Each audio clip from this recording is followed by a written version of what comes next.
Eu não gosto do Natal.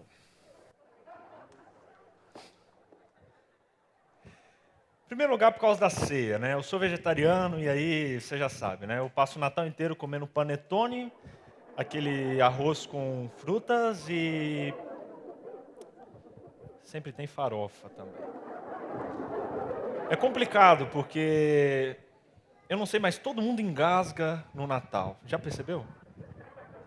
Eu acho que é porque a comida não é seca, né? Arroz, feijão. Alguém já falou para a cozinheira da sua casa que arroz e uva passas não combinam? Não combina, gente, não dá.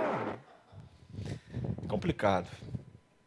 Aí tem aqueles amigo oculto, né? Amigo oculto é sempre a mesma coisa. Com um presente de 20 pila, ganha de 1,99. É sempre assim. Aí inventaram aquele amigolate, né? O povo cansado de ganhar e não recebeu o que queria. Amigolate. O que você vai ganhar? Não sei. Gente, chocolate, né? Natal. Ai, ai. Natal me lembra uma coisa muito triste. Foi quando eu fui conhecer minha sogra. Complicado. Desculpa, sogra, você está vendo? Mas é porque foi complicado. Tava, né, paquerando, tal, aí, né? Aí a Dani falou, olha, você tem que conhecer meus pais. Eu falei, certeza? Ela falou, sim. Eu falei, talvez. Ela, sim. Eu falei, vou. Aí fui. Cheguei lá, a gente foi meio de última hora, né? Um almoço meio preparado ali de última hora, tal. E é interessante, né? Eu olhei, era época de Natal, ano passado, e muita luz, sabe? Muita luz, muita luz. Minha sogra, não sei o que ela tem com o Natal. É muita luz, mas é muita luz. Você vai tomar banho, ela pede para avisar, para desligar as luzinhas, senão cai a chave geral da casa. Complicado. E ela mora do lado das filhas, né? Mora ela, as outras duas filhas moram no mesmo condomínio. E aí é interessante, ela decora a casa dela e das duas filhas. E tem dia que ela chega e olha a casa da filha, não, olha, poxa, não, essa tá mais bonita que a minha. Aí vai e decora mais a dela. Aí depois, não, aquela lá tá melhor. E fica competindo com ela mesma. Eu falei, sogra, por favor, pega leve. Engraçado, esses dias falei, ó, a Eletropaulo vai ligar aí, pedi pra você não ligar a luz no horário de pico, né? Porque é a cidade inteira só. Mas voltando, eu cheguei lá e falei, sogra, ela não era sogra ainda, né? Mas eu olhei, estavam conversando, almoço, aí ficou aquele silêncio mortal. Sabe aquele silêncio terrível? Que não pode acontecer quando você vai conhecer a sua sogra. E aí um olhou para o lado, olhou para o outro, né, tal. E eu pensei, tem que ser simpático. Aí eu olhei, lembrei, né? Falei, olha, quer saber de uma coisa? Eu não gosto do Natal. Aí todo mundo, hã? Por quê? Porque não tem feijão. Sabe quando você para, assim, vem a câmera no seu rosto, assim, igual o Eu Odeio Cris? Eu olhei e falei, gente, o que eu falei? Olhei para a mesa, não tinha feijão no almoço. Aí meu cunhado muito querido olhou e falou, sogra, tá vendo? Tá mandando você ir pro fogão, esquentar a barriga e fazer feijão porque ele quer comer. Eu falei, sogra, desculpa, tal. E até hoje, se for um café da manhã, eu vou para lá, falam, tem que ter feijão, porque o Vitor não come sem feijão. Já cheguei queimado. Complicado. Outra data que eu não gosto, aniversário. Gente, por favor, alguém explica o que você faz quando estão cantando parabéns para você, para você. Povo, parabéns. Você não sabe se põe a mão no bolso, se ri, se tô surpreso, não sabe. Quando você pensa que está acabando, vem alguém, para, de novo, gente, começa do zero, por favor.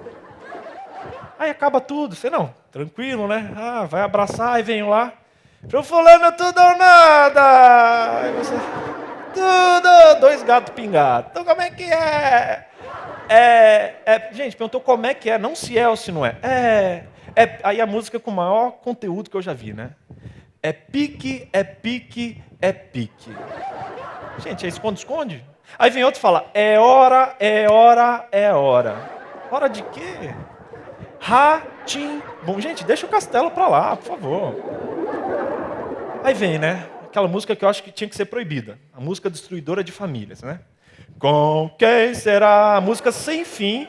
E você casa, separa, tem 2 filhos, separa, casa de novo. Gente, isso é um crime contra a família brasileira. Obrigado, gente. Uma salva de palmas. Ah, gente, eu acabei de realizar um sonho aí de fazer um stand-up. Obrigado por rirem, tá? Vocês são muito legais. O stand-up, ele é um gênero que tem crescido muito no mundo e no Brasil. Que o humorista ele fica sozinho no palco, geralmente sem nenhuma interação com outros elementos no palco, sem efeitos especiais. E nesse momento, quando ele começa a contar piadas, geralmente do cotidiano e da vivência, da experiência dele. Tem crescido muito. Vários lugares abrem com isso. E os shows vão desde 1 minuto, né, com umas palestras, por exemplo, do Oscar Filho, como ao recorde mundial de um homem chamado humorista chamado Bruno Mota. Ele fez um show de humor de nada mais nada menos do que 38 horas e 12 minutos, falando para um público de 5.000 pessoas que se revezavam em um teatro em Belo Horizonte. 38 horas. Crescido bastante. Algumas semanas eu tive a oportunidade de ver um stand-up. Eu nunca tinha visto. Foi uma experiência terrível. Eu estava num hotel, a gente teve um feriadinho e tal. Aí a sogra querida, né, levou todo mundo para passar uns dias ali num hotel. Né? Legal. Beijo, sogra. E a gente estava lá no hotel, e aí, numa noite, teve um humorista, e na última noite eles anunciaram, olha, vai ter um show de stand-up oferecido pelo hotel, grátis. Beleza, vamos lá. Fiquei esperando, né, um cara bom, um cara, uau, um cara fera, vai vir. Aí veio lá, 3 meninos ali comendo na hora da janta, e um deles era até o monitor infantil ali das crianças do hotel. Eu falei, será que são aqueles ali? Os caras viram que ninguém botou fé, eles tinham cara de menino, igual eu, assim. Ninguém botou fé, eles começaram a sair de mesa em mesa convidando o pessoal para o show. Toda mesa, ó, e aí, ó, vamos no nosso show hoje, stand-up? Falei, gente, os caras estão meio sem moral, né? Aí chegou lá, ó, vamos para o show hoje. Falei, quem vai fazer o show? Vocês? É, né? É o que tem para hoje, né? É o que tem. Eu falei, ih, gente. Só como eu estou acostumado a pagar mico também, eu falei, vou lá dar um apoio, né? Um apoio moral. Sentei bem no meio para rir alto, para poder a galera, né, interagir. Começou. Até que encheu o auditório, né? E o primeiro foi lá e falou, quero pedir um favor. Por favor, riam. Se vocês gostarem, bate palma, né? É legal pra gente, ajuda. Beleza. Aí começou. Já de cara, o cara já olhou, né? Começou a contar umas piadas sem graça, eu ri para tentar dinamizar. Eu sei que ele contou uma piada que não foi engraçada, mas eu achei legal e ri alto. Aí ele falou, se gostar, bate palma. Aí eu comecei a puxar palma. Falei, vou dar moral, né? Bate palma pro cara. Fiquei sozinho. Aí interessante que o cara olhou para mim e falou, gente... o infeliz está batendo palma sozinho, vamos ajudar ele? Todo mundo. E me usou, me fez bullying comigo, para poder conseguir risada. Falei, apoiei o cara, né? Mas já fiquei nervoso. Aí foi indo. No final, juntaram os 3, aí você imagina, 3 humoristas de stand-up na frente, e começaram a fazer jogos de improviso, aquelas coisas. Aí um deles olhou assim e falou, eu preciso de um lugar. Você. Aí apontou para mim, eu olhei, não, você mesmo. Eu, lá vem. Você gosta de ler? Falei, gosto bastante. Qual foi o último livro que você leu? Aí eu... De novo, igual eu odeio Cristo. Aí eu olhei assim, pausa. Eu tinha postado no dia anterior, no Instagram da Dani, um livro que eu estava lendo. Chamava-se Cultura e Evangelho. E na mesma manhã eu tinha lido a Bíblia.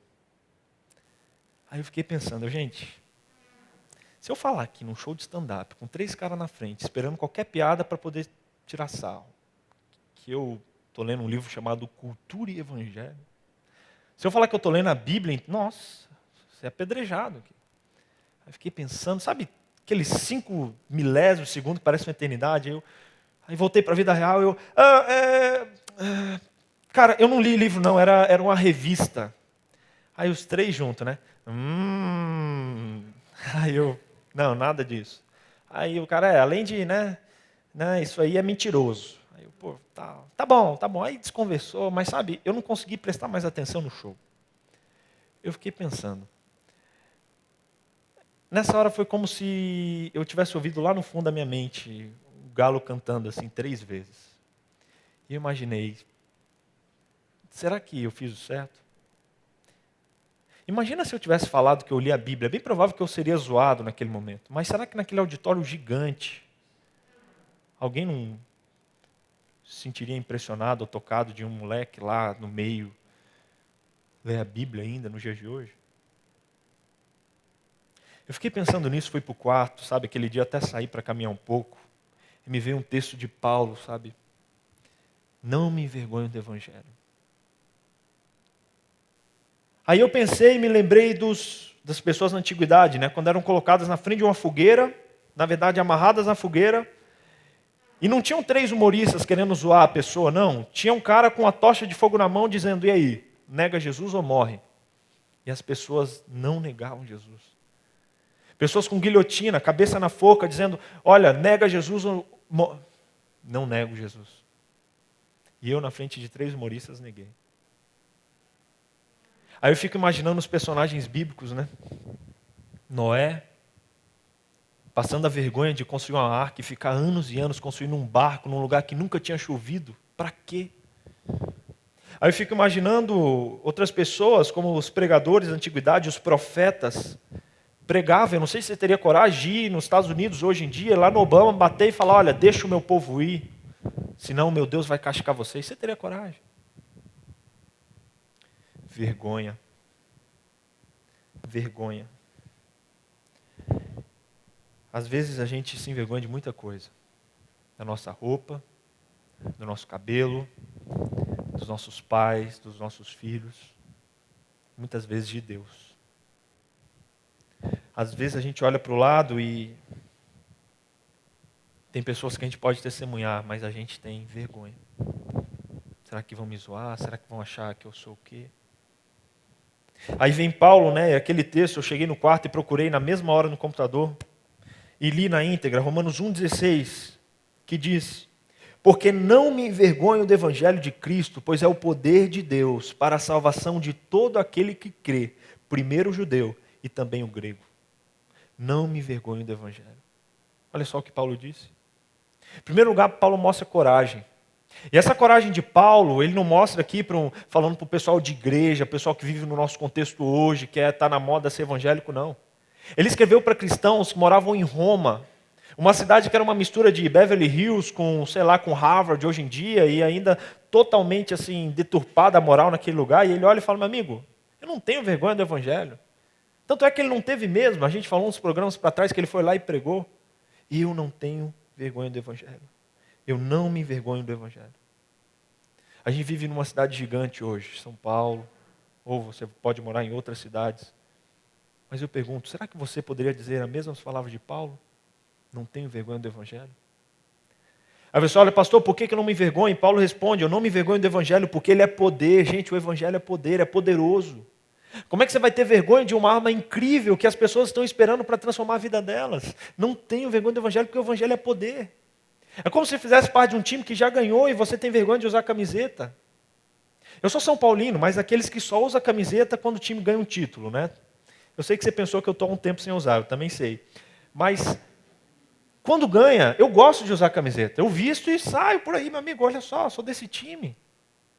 E a gente tem vergonha de dizer que pertence a Jesus e de mostrar para os outros o Deus no qual a gente acredita. Não me envergonho do evangelho. Ele é poder. Poder para quê? Poder para salvar. É poder para a salvação daquelas pessoas de quem a gente tem medo e às vezes acha que vão nos achar ridículos, caretas ou antiquados. E aí ele completa: pois ele é a salvação do judeu e do grego. Ou seja, do povo da promessa daquela época, mas também do povo secularizado daquela época. O Evangelho, a palavra de Deus, a Bíblia, é a salvação para os seus amigos da igreja, para os seus amigos que você tem que conhecem a Jesus, mas também para aquelas pessoas que nunca ouviram falar nele e que você acha que vão te ridicularizar por isso. Não me envergonho do Evangelho. Não me envergonho do Evangelho. Ele é poder. Eu não sei se você já teve essa situação, quando como eu, você se envergonhou. Tem algumas situações que a gente é expert, né? Não sei, mas acho que a maioria aqui deve ter aquela bíblia desodorante em casa, sabe? Aquela que você põe embaixo, esconde e vai fingindo que não existe. Quem aqui, por exemplo, não chegou no restaurante também, colocou a comida e na hora de comer você, tem que orar, né? E você olha para um lado, olha para o outro, aí dá aquela famosa coçadinha na sobrancelha e aquela oração se vira nos 30. Quantas vezes a gente não se envergonha do Evangelho? Se você, como eu, já falhou, já pisou na bola, e hoje, talvez, ouvindo essa mensagem, você pode estar lembrando de algum momento que você fez isso com Deus. Sabe que nem tudo está perdido. Enquanto, por um lado, Paulo dá esse conselho, ele fala que ele não tem vergonha desse Evangelho, tem outro personagem ali do Novo Testamento, Pedro, que ele passou por um momento assim também.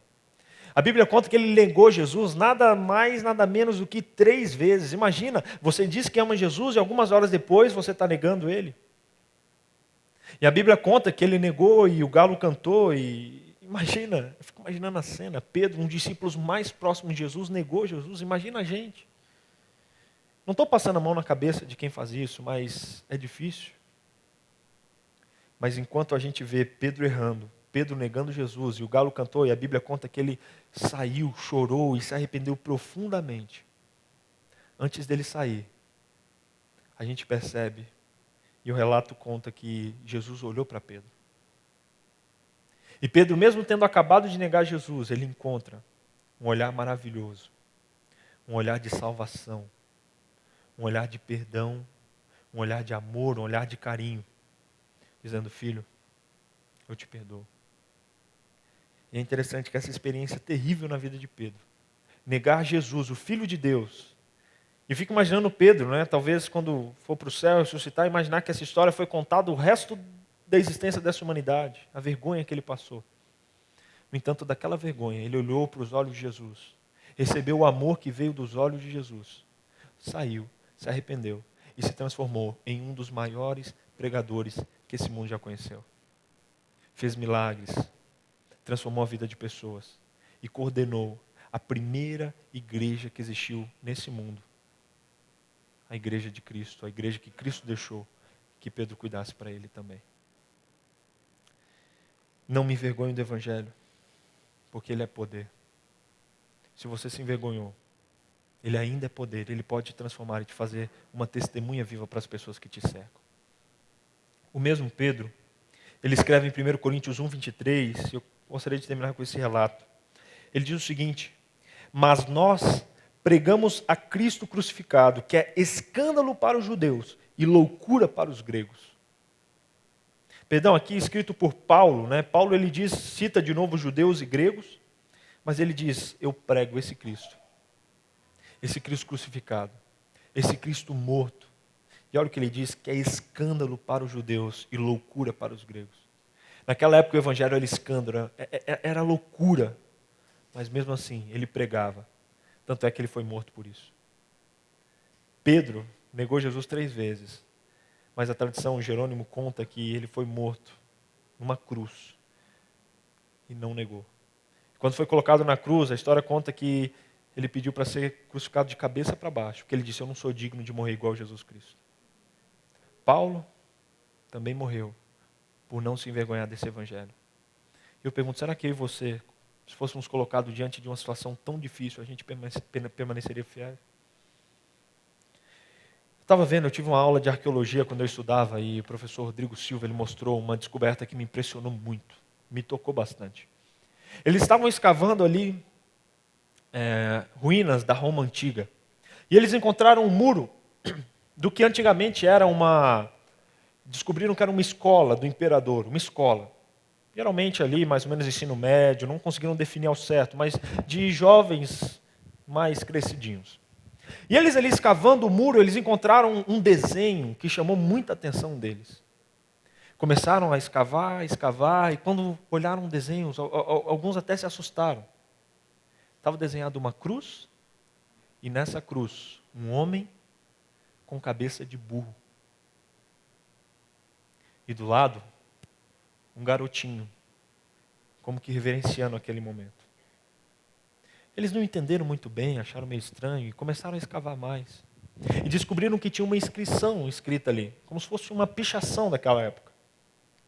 Pegaram, chamaram tradutores, conseguiram fazer o desenho um pouco melhor, transcreveram, e eles conseguiram traduzir. Sabe o que estava escrito? Alexâmenos é fiel. Alexâmenos provavelmente era o nome desse jovem. Eles não têm dúvida disso. E essa era uma zoação, uma zoeira, um bullying contra esse jovem, Alexâmenos, por ele adorar esse Jesus, que era loucura. Tanto é que eles desenhavam Jesus com cabeça de burro naquela época. As pessoas como uma crítica, como uma sátira, talvez um stand-up daquela época. Imagina você, vários historiadores comprovam que esse Deus louco era representado para os romanos como alguém numa cruz com cabeça de burro. E um jovem é fiel a isso. É interessante que eles continuaram escavando. E depois de descobrir isso, essa zoação que fizeram com esse garoto, eles descobriram um muro próximo dali onde estava essa primeira inscrição, com outra inscrição. E aí eles olharam, cavaram direitinho, e nessa outra inscrição estava escrito: Alexâmenos é fiel.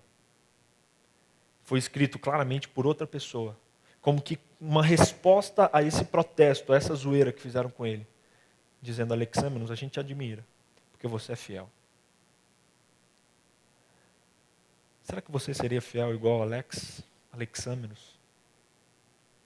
Eu quero chegar no céu e encontrar esse Alex e dizer para ele: cara, parabéns. Porque hoje a gente às vezes é ridicularizado na faculdade, nos lugares que a gente vive, a gente acha que é só a gente, mas, meu amigo, isso é muito mais antigo do que você imagina. No entanto, por mais que a zoeira e a zoação seja antiga, a fidelidade é mais ainda. Porque Alexâmenos foi fiel. Se fizessem uma inscrição sua, talvez no muro da sua faculdade, o que escreveriam? Se fizessem uma inscrição sua, talvez no muro da sua rua, o que colocariam? Não me envergonho do Evangelho, porque Ele é o poder de Deus. Nunca se esqueça disso. Testemunhe de Jesus. Fale de Jesus para as pessoas, para os seus amigos, para os conhecidos e desconhecidos. E leve essa mensagem, que pode ser loucura para o mundo, mas que é salvação e que é poder para transformar a vida daquelas pessoas que entram em contato com a gente. Não se envergonhe do Evangelho. Feche seus olhos, eu quero orar com você. Querido Deus, Pai do céu, muitas vezes a gente tem vergonha, Pai, de pertencer a esse Evangelho, de conhecer esse Evangelho maravilhoso que o Senhor nos dá. Ajuda-nos, Deus, a ser mais fiéis. Ajuda-nos a ser como Alex, Pai. Uma pessoa fiel, mesmo sendo ridicularizada por muitas pessoas. Usa-nos como instrumentos, que possamos tocar e transformar uma geração com a coragem e com a força que Paulo teve e que Pedro adquiriu com a sua vida. Deus, ajuda-nos, Pai, a sermos fortes e fiéis. E se em algum momento falharmos como Pedro, que nós tenhamos a coragem de Paulo para poder testemunhar como Alex. É o que pedimos em nome de Jesus Cristo. Amém.